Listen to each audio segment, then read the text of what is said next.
Welcome to all of you. मैं अजय कुमार रावल आज आपके लिए लेकर आया हूँ क्लास 12th से इतिहास विषय से चैप्टर 15 भारत के संविधान का निर्माण, एक नए युग की शुरुआत। संशोधित पृष्ठ बैंक पर आधारित समस्त प्रश्नों का संपूर्ण हल, आदर्श आंसर सही। यह कक्षा 12वीं के लिए तो उपयोगी है ही सही, साथ ही जो भी संविधान के निर्माण के बारे में जानकारी चाहता है उसके लिए भी ये वीडियो बहुत ही उपयोगी साबित होने वाला है। तो निश्चित ही आप भी इसका अवलोकन करें। संशोधित पृष्ठ बैंक जो आपकी स्क्रीन पर दिखाई दे रहा है, इस चैप्टर से 1 अंक के 4 क्वेश्चन बन रहे हैं। 2 अंक का 1 क्वेश्चन आने वाला है और 4 अंक का 1 क्वेश्चन आने वाला है। तो निश्चित ही यह लेसन आपके लिए बहुत ही उपयोगी साबित होगा। 10 अंक हैं इसके। तो शुरू करते हैं हम। रिक्त स्थान दे रखा है आपको। पहला, संविधान की प्रारूप समिति के अध्यक्ष थे, तो राइट आंसर है डॉक्टर भीमराव अंबेडकर। आपको यह भी पता होना चाहिए कि प्रारूप समिति का गठन कब हुआ, यह भी आपके प्रश्न बैंक में क्वेश्चन बन रहा है, तो आप इसका आंसर यहीं तैयार कर लीजिएगा। संविधान की प्रारूप समिति का गठन 29 अगस्त 1947 ईस्वी को भीमराव अंबेडकर के नेतृत्व में किया गया था, है ना। यह आपके प्रश्न बैंक का लघु का 5वां आंसर भी यहीं पर तैयार हो गया है। भारत का संविधान को लागू हुआ था, तो राइट आंसर है 26 जनवरी 1950 ईस्वी को। संविधान उद्देश्य समिति के अध्यक्ष थे, तो राइट आंसर है पंडित जवाहरलाल नेहरू। अगला क्वेश्चन है आपका, भारत का लौह पुरुष को कहा जाता है, तो निश्चित ही सरदार वल्लभ भाई पटेल को भारत का लौह पुरुष कहा जाता है। सरदार वल्लभ भाई पटेल के बारे में और भी आगे प्रश्न बनेगा, इनके बारे में हम आगे चर्चा करेंगे। नेक्स्ट क्वेश्चन है आपका, एक शब्द या एक वाक्य में उत्तर दीजिए। भारतीय संविधान सभा के अध्यक्ष कौन थे? तो भारतीय संविधान सभा के जो अध्यक्ष थे डॉक्टर राजेंद्र प्रसाद, स्थायी अध्यक्ष। ओके, यहां पर फीडबैक में जो आंसर दे रखा है इसका भी आप अवलोकन जरूर करें। भारतीय संविधान सभा के जो स्थायी अध्यक्ष थे डॉक्टर राजेंद्र प्रसाद थे। 11 दिसंबर 1946 ईस्वी की जो संविधान सभा की बैठक आयोजित की गई थी उसमें स्थायी अध्यक्ष डॉक्टर राजेंद्र प्रसाद जी को चुन लिया गया था। ओके, भारतीय संविधान सभा के अस्थायी अध्यक्ष सच्चिदानंद सिन्हा थे, है ना। यह भी याद रखिएगा। एक प्रश्न बन रहा है आपकी प्रश्न बैंक का, प्रश्न क्रमांक 10 का आंसर आपको यही उपलब्ध करवा दिया गया है। भारतीय संविधान सभा के अस्थायी अध्यक्ष कौन थे? तो सच्चिदानंद सिन्हा। किस बैठक में हुए थे? यह तो 9 दिसंबर 1946 की जो पहली संविधान सभा की बैठक हुई थी उसमें सच्चिदानंद सिन्हा को अस्थायी अध्यक्ष बनाया गया था। संविधान सभा के सदस्यों की संख्या कितनी थी? तो 300 राइट आंसर है आपका। फीडबैक में जो 6 प्रमुख सदस्य थे इसके संविधान सभा के, उनके भी नाम यहाँ पर दे रखे हैं आपको। पंडित जवाहरलाल नेहरू, सरदार वल्लभ भाई Patel, doctor Rajendra Prasad, doctor Bhimrao Ambedkar, KM. Munshi और अल्लादी कृष्णास्वामी अय्यर। ओके, संविधान सभा में हिंदी का समर्थन किसने किया था? तो आर.वी. धुलेकर राइट आंसर है आपका। जो संयुक्त प्रांत के कांग्रेसी सदस्य थे आर.वी. धुलेकर, इन्होंने हिंदी का खुलकर समर्थन किया था और इनके पक्ष में कई सारे सदस्य भी थे। संविधान सभा में आदिवासियों के कल्याण के लिए किसने आवाज उठाई थी? तो राइट आंसर है जयपाल सिंह। जयपाल सिंह जो आदिवासियों के नेता थे, इन्होंने आदिवासियों के कल्याण के लिए अपना पक्ष रखा और उनके लिए आरक्षण की मांग की थी। ओके, अब जो एन.जी. रंगा जो थे, एन.जी. रंगा ने अल्पसंख्यक की अलग अलग व्याख्या करी थी और भी जो सदस्य थे उन्होंने अल्पसंख्यक की अलग अलग व्याख्या की थी। अधिकांश अल्पसंख्यक उनको मान रहे थे जो जाति और धर्म पर के आधार पर उनकी संख्या बहुत ही कम थी, उनको अल्पसंख्यक कहा गया था। लेकिन एन.जी. रंगा का मानना था कि अल्पसंख्यक जाति पर आधारित नहीं होना चाहिए या धर्म पर आधारित नहीं होना चाहिए, बल्कि आर्थिक आधार पर होना चाहिए। जो वर्तमान में मांग चली रही है, आप अच्छी तरीके से जानते हैं, आर्थिक आधार पर आरक्षण की मांग चल रही है। तो ऐसी ही मांग उस समय भी संविधान सभा में भी एन.जी. रंगा ने उठाई थी। लेकिन आप सब जानते हैं जो आरक्षण हुआ है वह जाति पर आधारित हुआ है और धर्म पर आधारित हुआ है। ओके, अंग्रेज तो चले गए मगर जाते जाते शरारत के बीज बो गए। यह कथन किसका है? तो निश्चित ही यह सरदार वल्लभ भाई पटेल जी का वक्तव्य है। अब यह वक्तव्य सरदार वल्लभ भाई पटेल ने किस उद्देश्य के तहत दिया था? आप सब जानते हैं, जब देश आज़ाद हुआ था तब भारतीय संविधान की जो धाराएं थी, उस धाराओं के तहत जो देशी रियासतें थी, उन देशी रियासतों को स्वतंत्र घोषित कर दिया गया था, है ना। वह किसी भी इसमें शामिल हो सकती है, तो भारत में या पाकिस्तान में शामिल हो सकती है, स्वतंत्र रूप से रह सकती है। तो इस प्रकार अंग्रेज जाते जाते भी फूट डालो शासन करो की जो नीति थी, उसी के तहत ये काम करके चले गए थे। इसीलिए सरदार वल्लभ भाई पटेल ने यह वक्तव्य कहा था कि अंग्रेज तो चले गए मगर जाते जाते शरारत के बीज बो गए। संविधान के निर्माण में कितना समय लगा था? या फैक्ट जो समय है 2 वर्ष 11 माह 18 दिन, राइट आंसर है आपका। वैसे कहीं कहीं 3 वर्ष भी लिखा रहता है तो वो भी चलेगा, लेकिन यदि आपके ऑप्शन में समय दे रखा है तो आप 2 वर्ष 11 माह 18 दिन को ही चुनिएगा, है ना। तो संविधान के निर्माण में लगभग 3 वर्ष का समय लगा, है ना। हमारी बुक में किसी किसी बुक में 3 वर्ष भी लिखा है तो वो भी लगभग सही है, लेकिन यदि आपको ऑप्शन 2 वर्ष 11 माह 18 दिन दिखता है तो आप इसको राइट करिएगा, है ना, यही चुनिएगा। इस अवधि में संविधान सभा के 11 सत्रों में 165 दिन की विभिन्न मुद्दों पर बैठकें हुई थी, ओके। और इस प्रकार हमारा संविधान तैयार हुआ, तो जो विश्व का सबसे बड़ा लिखित संविधान माना जाता है। हमें गर्व होना चाहिए कि जो हमारा संविधान है वह विश्व का सबसे बड़ा संविधान, लिखित संविधान माना जाता है। राजभाषा के रूप में चुनी गई हिंदी भाषा की लिपि कौन सी है? आप सब जानते हैं हमारे हिंदी की जो लिपि है देवनागरी लिपि है, ओके। अगला क्वेश्चन है आपका, संविधान सभा का गठन किस योजना के अंतर्गत किया गया था? तो राइट आंसर है आपका कैबिनेट मिशन योजना के अंतर्गत संविधान सभा का गठन की योजना के अंतर्गत किया गया था।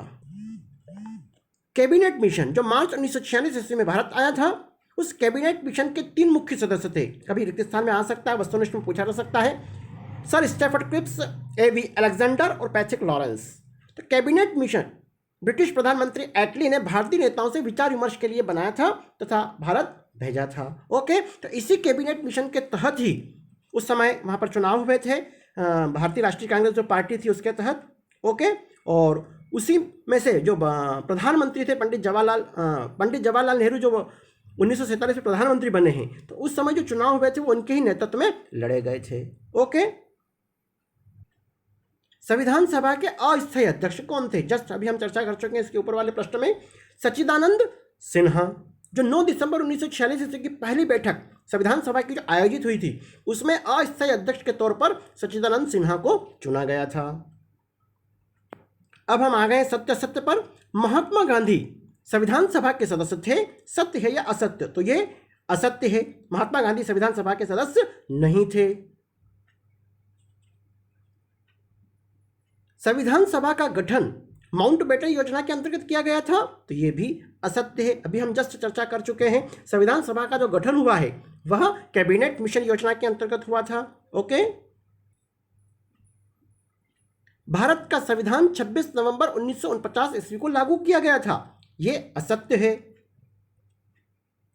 भारत का संविधान 26 जनवरी 1950 ईस्वी को लागू हुआ था और 26 नवंबर 1949 ईस्वी को संविधान सभा ने यह बनाकर सौंप दिया था, पारित किया था, है ना, सरकार को दिया था 26 नवंबर 1949 ईस्वी को। तो यह संविधान दिवस के रूप में भी मनाया जाता है 26 नवंबर को, ओके। तो यह पारित किया गया था, यह बात याद रखिएगा, यह पारित किया गया था और लागू किया गया था 26 जनवरी 1950 ईस्वी को।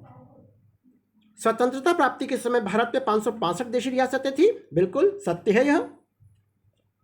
आपके एग्जाम में भी जब भी सत्य असत्य आते हैं तो आप इस चीज का ध्यान रखिएगा, जहां आपको लग रहा है आंसर, यदि आपको पूरी तरीके से याद है कि हाँ ये सत्य है तो आप उसको सत्य करिएगा, और जब लगता है कि ये असत्य है तो आपको असत्य उस कंडीशन में करें जब आप उसका आंसर याद हो, हाँ वास्तविकता में जो ये दे रखा है ये गलत है, तो ही आप असत्य करें, है ना। सामान्यतः परीक्षाओं में जो मेन एग्जाम जो होती है, उन मेन एग्जाम में लगभग 3 और 2 का रेशो रहता है, 3 सत्य रहते हैं और 2 असत्य रहते हैं। तो कभी आप कंफ्यूज होकर असत्य को सत्य कर दिया, सत्य को असत्य कर दिया, तो आपके पूरे नंबर कट सकते हैं। तो सत्य असत्य हल करने का भी एक तरीका होता है, तो आप कोशिश करिएगा जहां तक हो सत्य करिएगा, और जब आपको लग रहा है पूरा कि हाँ ये गलत है तो ही आप असत्य करिएगा, ओके। अगला क्वेश्चन है आपका, संविधान सभा की पहली बैठक 9 दिसंबर 1946 ईस्वी को हुई थी। बिल्कुल सत्य है ना। सच्चिदानंद सिन्हा की अध्यक्षता में हुई थी, अस्थायी अध्यक्ष थे वो। ओके, यह भी आपका प्रश्न क्रमांक 3 जो 2 अंक में दे रखा है उसका आंसर यहां पर तैयार हो गया है। आपके प्रश्न बैंक में जो क्वेश्चन दिए गए ना अधिकांश तो रिपीट हो रहे हैं, है ना। तो आप इसके अलावा भी बाकी के दूसरे जो क्वेश्चन हैं उनको भी तैयार करिएगा, है ना। इस बात का आप विशेष रूप से ध्यान रखिएगा। संविधान सभा द्वारा भारत के संविधान को किस तिथि को पारित किया गया था ना, किस तिथि को पारित किया गया था? तो यहां पर आपका आंसर आएगा 26 नवंबर 1949। सही है ना। पारित किया गया था और लागू किया था सरकार ने 26 जनवरी 1950 ईस्वी को। यहां पर आपको पता होना चाहिए पारित किया था मतलब समिति ने अपनी रिपोर्ट दी थी, संविधान सभा की ने रिपोर्ट कंप्लीट करके दे दी थी, तो वह पारित हुआ। और लागू करना सरकार लागू करती है, तो सरकार ने 26 जनवरी 1950 इसको लागू किया था, है ना। बाकी के भी जो ऑप्शन दे रखे हैं इसका भी आपको पता होना चाहिए। 15 अगस्त 1947 ईस्वी को हमारा देश आजाद हुआ था, आप सब अच्छे तरीके से जानते हैं। 13 दिसंबर 1946 की जो डेट दे रखी है यह भी आपके लिए महत्वपूर्ण है। इस दिन उद्देश्य प्रस्ताव जारी किया गया था, है ना। और ये उद्देश्य प्रस्ताव का वाचन किया था पंडित जवाहरलाल नेहरू जी ने। ओके, इस उद्देश्य प्रस्ताव में बताया गया था कि स्वतंत्र भारत के संविधान के मूल आदर्शों की रूपरेखा को प्रस्तुत किया गया था, है ना। जो इसके मूल आदर्श थे उनको बारे में बातें की गई थी, प्रस्तुत किया गया था पंडित जवाहरलाल नेहरू की ओर से, जिसके अनुसार संविधान निर्माण के कार्य को आगे बढ़ाया जाएगा और सबके हितों का ध्यान रखा जाएगा, है ना। सबके हितों का ध्यान रखने की बात कही गई थी।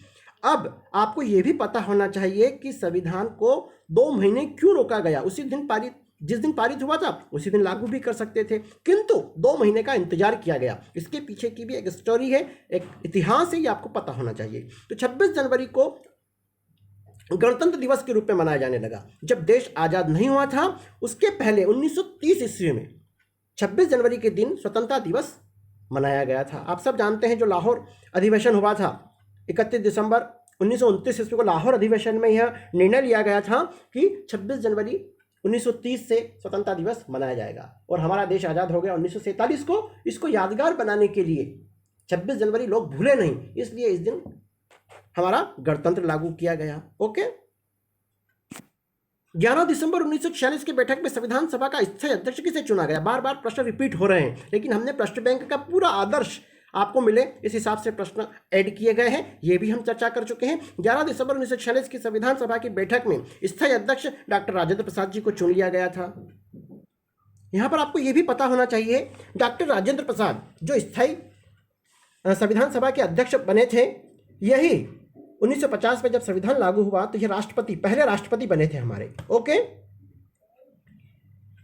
डॉक्टर भीमराव अंबेडकर के बारे में भी आपको पता होना चाहिए। संविधान सभा की प्रारूप समिति का गठन 29 अगस्त 1947 ईस्वी को हुआ था, जिसमें भीमराव अंबेडकर को इस समिति का अध्यक्ष चुना गया था। इन्हें संविधान निर्माता के रूप में जाना जाता है, ये बात याद रखिएगा। संविधान निर्माता के रूप में कैसे जाना जाता है तो आप लिख सकते हैं डॉक्टर भीमराव अंबेडकर। यह स्वतंत्र भारत के पहले विधि मंत्री, कानून मंत्री थे। ओके, इनके पास कौन सा पद था? विधि एवं कानून मंत्री। पंडित जवाहरलाल नेहरू यह स्वतंत्र भारत के पहले प्रधानमंत्री बने। आपके जन्म दिवस को बाल दिवस के रूप में मनाया जाता है ना, 14 नवंबर बाल दिवस के रूप में हम स्कूलों में मनाते हैं ऑलरेडी। सरदार वल्लभ भाई पटेल ये स्वतंत्र भारत के पहले गृह मंत्री थे, है ना। यह स्वतंत्र भारत के पहले गृह मंत्री बने। जब देश आजाद हुआ तब भारत 562 देशी रियासतों में बटा हुआ था और इनको एकीकरण करने में इनका महत्वपूर्ण योगदान है, इसलिए इनको लौह पुरुष के नाम से भी जाना जाता है। यहाँ पर जो भी ऑप्शन थे उन विकल्पों का भी वर्णन किया गया है, आप इनको भी अपने दिमाग में अच्छी तरीके से पढ़ लीजिएगा और अपने दिमाग में सेव कर लीजिएगा।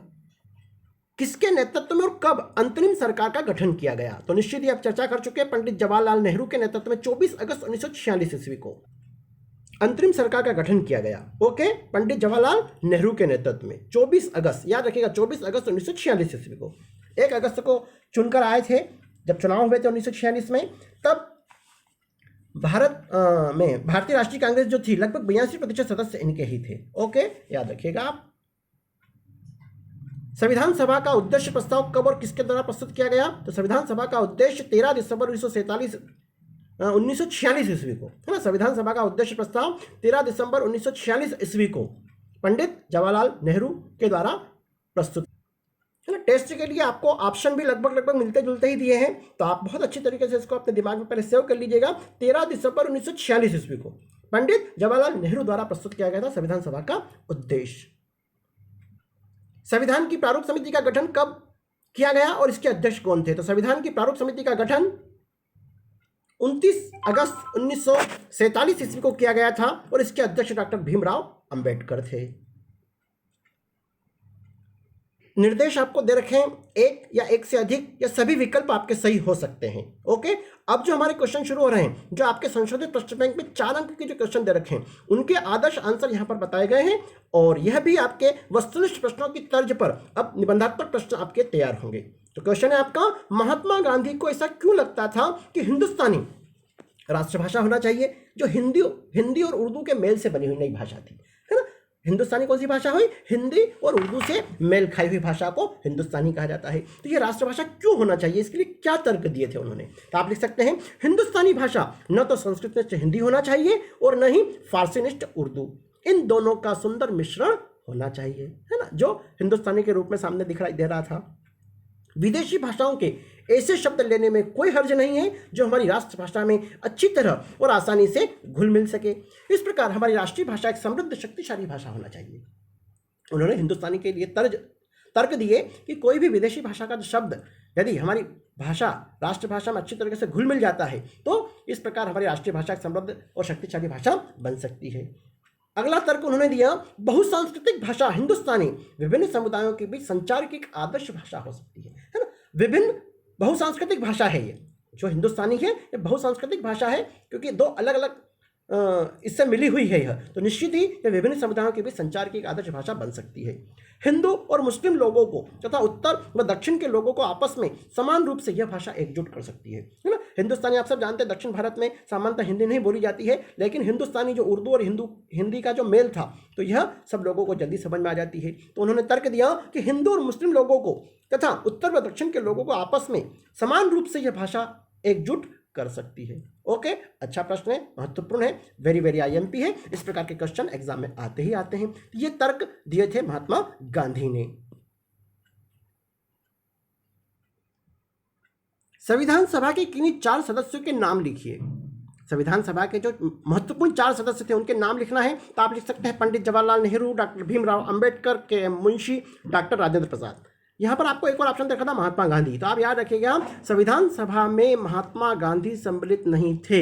इस बात का आप विशेष रूप से ध्यान रखिएगा। हम पहले भी चर्चा कर चुके हैं जो 6 प्रमुख थे संविधान सभा के, है ना, उन 6 में से आपको 4 नाम लिख देना है। तो पंडित जवाहरलाल नेहरू, सरदार वल्लभ भाई पटेल, डॉक्टर राजेंद्र प्रसाद, डॉक्टर भीमराव अंबेडकर, के मुंशी और अल्लादी कृष्णस्वामी अय्यर, इन 6 में से आपको 4 नाम लिखना है एग्जाम में, है ना। अगला क्वेश्चन है आपका, उद्देश्य प्रस्ताव में किन किन आदर्शों पर जोर दिया गया? आप सब जानते हैं जो उद्देश्य प्रस्ताव का वाचन 13 दिसंबर 1946 ईस्वी को पंडित जवाहरलाल नेहरू ने वाचन किया था। ओके, तो अब उस पर किस बातों पर जोर दिया गया है? तो भारत के नागरिकों को न्याय एवं समानता का आश्वासन दिया गया। भारत के नागरिकों को समान रूप से न्याय एवं समानता का आश्वासन दिया गया। भारत के नागरिकों को उनकी स्वतंत्रता का और उनकी भावनाओं का ध्यान रखने का भी आश्वासन दिया गया। आपकी स्वतंत्रता का और आपकी भावनाओं का भी विशेष रूप से ध्यान रखा जाएगा।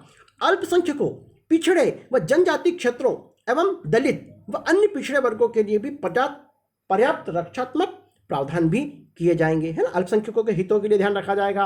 पिछड़े व जनजाति क्षेत्र जो है, जो दलित या दमित, है ना, बुक में दमित भी लिखा है, तो दलित या दमित जो है ना, उनके लिए भी पर्याप्त रक्षात्मक प्रावधान किए जाएंगे। भारत को स्वतंत्र संप्रभु गणराज्य की स्थापना का भी दृढ़ संकल्प लिया कि भारत को जो इसकी जो स्वतंत्रता है इसको पूरी तरीके से उसका भी ध्यान रखा जाएगा और गणराज्य की स्थापना के लिए दृढ़ संकल्प लिया गया। तो ये उद्देश्य प्रस्ताव में बातें कही गई थी। ओके, और ये उद्देश्य प्रस्ताव कब पढ़ा गया? आपके फीडबैक में फिर दे रखा है आंसर, एक बार आप इसको जरूर देख लीजिएगा। प्रांतों के लिए ज्यादा शक्तियों के पक्ष में क्या तर्क दिए गए थे, है ना। अब प्रांत को ज्यादा शक्ति मिले, केंद्र को ज्यादा शक्ति मिले, तो अलग अलग तर्क दिए गए थे वहां पर।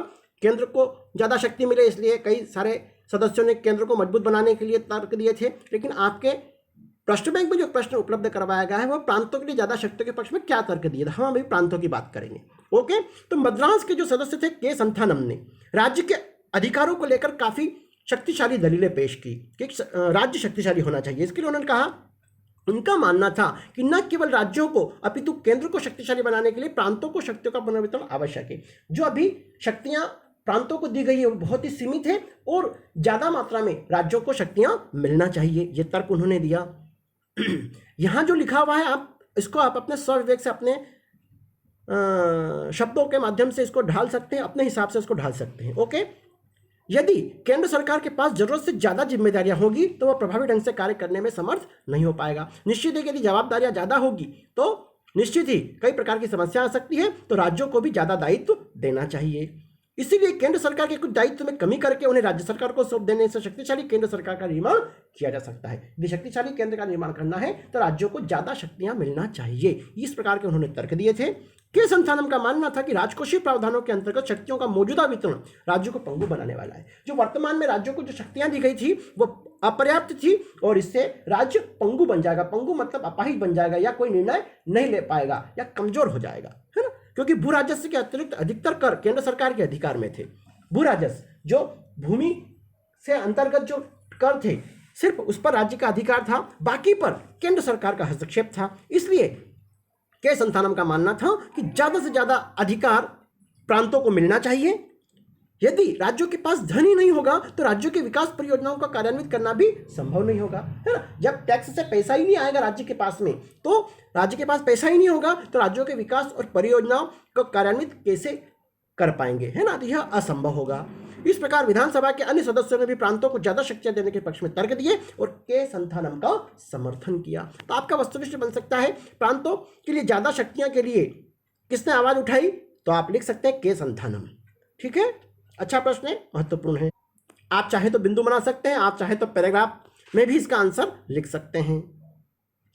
देशी रियासतों का एकीकरण किसने किया तथा एकीकरण की प्रक्रिया कैसे हुई? वेरी वेरी आईएमपी क्वेश्चन है। इस प्रकार के क्वेश्चन बिल्कुल एग्जाम में आते हैं।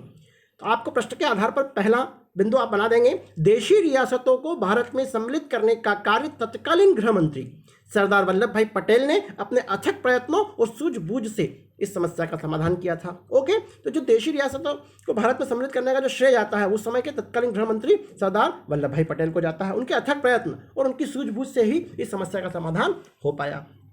जो देशी रियासतों का एकीकरण किसने किया, तो यह आप बिंदु लिख देंगे। अब एकीकरण की प्रक्रिया कैसे हुई, किस प्रकार एकीकरण किया गया, इसके लिए उन्होंने रियासतों से अपील की कि वे भारत की अखंडता को बनाए रखें और उनकी सहायता करें। उनके अथक प्रयत्न के परिणामस्वरूप भी अधिकांश देशी रियासतें भारतीय संघ में शामिल हो गई थी। उन्होंने 216 छोटी छोटी रियासतों का विलय करके उन्हें पड़ोसी प्रांतों उड़ीसा, मध्य प्रदेश और बंबई आदि में सम्मिलित कर लिया गया। यदि आप प्रांतों के नाम लिखेंगे तो अच्छी बात है, यदि आप प्रांत के नाम नहीं भी लिखते हैं तो आप बिंदु को यूं भी लिख सकते हैं, उन्होंने 216 छोटी छोटी रियासतों का विलय करके उनके पड़ोसी प्रांतों में मिला दिया गया, सम्मिलित करवा दिया गया। ओके, कुछ बड़ी बड़ी रियासतें जो थी तो उनको अलग प्रांत बना दिए गए, है ना, जैसे सौराष्ट्र, राजस्थान, हिमाचल प्रदेश आदि।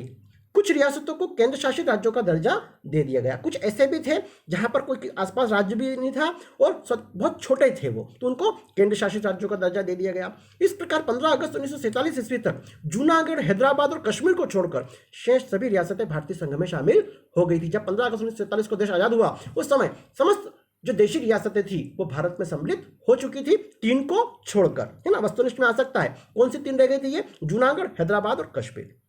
ओके, इन 3 रियासतों को छोड़कर समस्त 15 अगस्त 1947 को भारत का अंग बन गई थी। 1948 तक यह तीनों रियासतें भी भारत का अंग बन गई थी। इस प्रकार देशी रियासतों का एकीकरण करने में सरदार वल्लभ भाई पटेल का महत्वपूर्ण योगदान है और इस प्रकार एकीकरण किया गया। अच्छा प्रश्न है, महत्वपूर्ण है।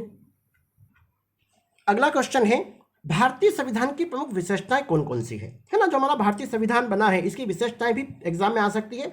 वैसे ही आपके प्रश्न बैंक में नहीं दे रखा है लेकिन परीक्षा की दृष्टि से महत्वपूर्ण है। आप लिख सकते हैं लिखित एवं विशाल संविधान, संघीय शासन की स्थापना, स्वतंत्र न्यायपालिका, मौलिक अधिकार और संसदीय शासन प्रणाली, है ना। और भी कई सारे बिंदु हैं लेकिन आप 4 से 5 बिंदु ही तैयार कर लीजिएगा, पर्याप्त है। लिखित एवं विशाल संविधान, आप सब जानते हैं भारतीय संविधान की सबसे प्रमुख विशेषता थी कि यह विश्व का सबसे बड़ा लिखित संविधान है। ओके, संघीय शासन की व्यवस्था, तो भारतीय संविधान की एक और प्रमुख विशेषता है इसका संघीय स्वरूप है ना। तो संविधान में भारत को राज्यों को संघ कहा गया है।